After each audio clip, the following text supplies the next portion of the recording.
ever will I co-sign for somebody again. Not gonna do it.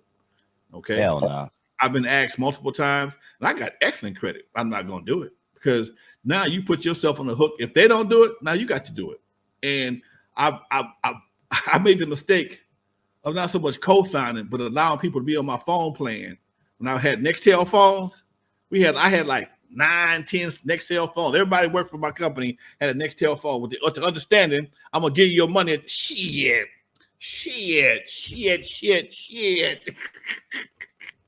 Niggas got more excuses than a nigga in jail, but I had to give you your money when phone bill came around.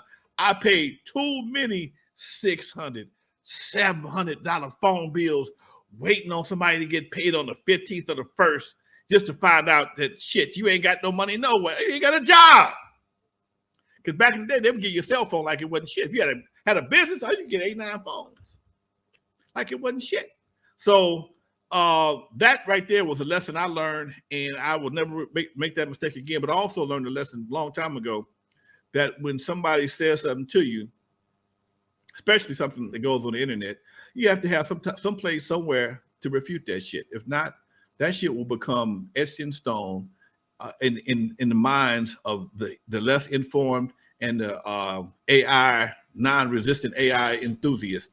Because that shit right there sounded like that motherfucker was mad like you know me personally or some shit. Right? Like you screwed him personally. I'm like, damn, you know that dude, Lonzo? Some shit. I ain't never stuck my dick in no computer. Shit. Hey, man, you sure? 80s were crazy, dog. All right. That Macintosh over there looked like a nice fat booty. You know what? I'm waiting on somebody to license my song, Horny Computer. We got a song called Horny Computer on one of our first albums.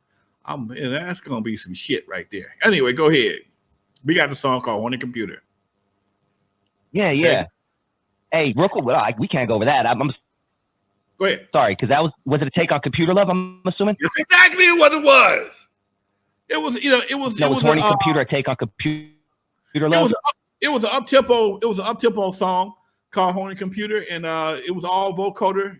We had the vocoder. We had to figure out some way to make it work again. We used it on Juice, and we still had it, and we did it called Horny Computer, and it wasn't a big song for us, but it with AI being what it is right now, and all these robotic dolls and shit, Horny Computer may have a life of its own outside of the B-sides of World Class Wrecking Crew.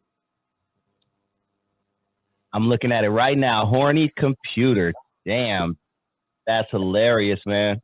Hey, this one video alone has 8,000 copies. I love this track. Get Down, Wrecking Crew. I was 15 when I heard this record at a house party, and my buddy had a Newmark EQ with a Spectrum light. Horny Computer is captivating to this day. Thank you, brother Lonzo, for making all the songs back in the day. It was well ahead of its time. That's just some random comment on YouTube that I found on a video.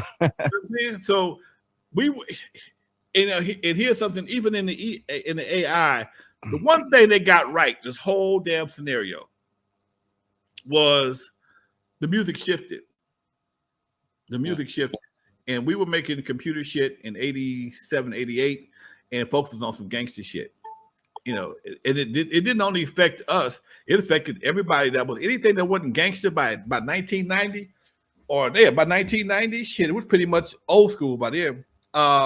New Jack was the second hottest thing, and that shit ended up on life support. Okay, it choked the shit out of New Jack. Luke was still popping down south, but it still didn't pop the same way when gangster rap came around.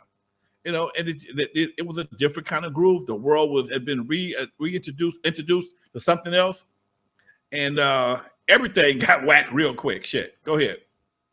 Yeah, that's facts. All right, only because it's your song and we normally don't play music on here, and if we get a copyright thing, I'll just literally clip it out and there won't be any issues. But I gotta hear 20 seconds of Horny Computer, dog. I gotta hear computer.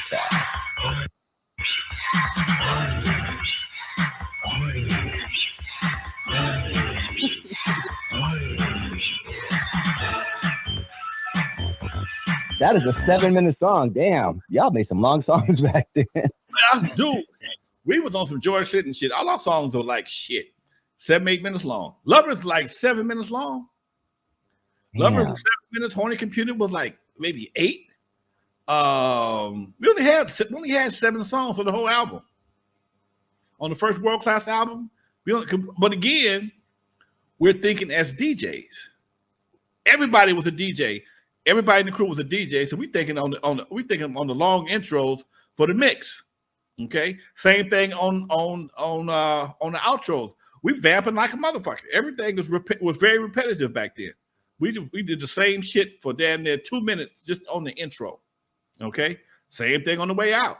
Okay, till we got to our CBS album, then that shit got shortened a little bit. First album, we didn't know no better. We just was having fun, man. Damn, classic. I love learning new stuff on this show. Before we continue, I'm going to ask everybody to hit the like button if you haven't already, and please hit that subscribe button if you like what you hear. If you are a fan of true West Coast hip-hop, West Coast period, you are tuned in to N.W.A. Stories with Lonzo. He was one of the guys who was there at the beginning. If you want the truth, you got to come to this channel. Please hit that subscribe button. Now, I want to play something for you, Lonzo, that I talked about on my show, and it was a little controversial. It was a little controversial topic. It's a hip hop related topic, but it is Kid Frost was on a podcast called Haters World, and shout out to Haters World. He's a cool podcast out there. He's doing his thing, numbers up. But Kid Frost was on there, and this wasn't even the topic, Lonzo, but there was about a 30-second clip that Kid Frost said something, and it caught my attention, so I thought I'd bring it to the show and share it. I'm going to play it right here. This is Kid Frost saying that if it weren't for Mexicans, Latinos, Hispanics, that black artists wouldn't have sold millions. My people, if the Panther that's listening right now, you are the ones that made Ice Cube platinum. You are the ones that made DJ Quick platinum. Without our gente and our raza and our Mexican people, these artists would have never sold. These Little Waynes and these artists would have never, Tupac's would have never been as big and platinum. Mexicans made these artists go platinum. Just a little 30-second clip that caught my attention. What are your thoughts on that, Lons? Motherfucker ain't lying. He is not lying. As world-class wrecking crew, 85 to 90% of the crowds I played for was Latino. I have played car shows and concerts. Wasn't a black person in the room except for us on stage and backstage.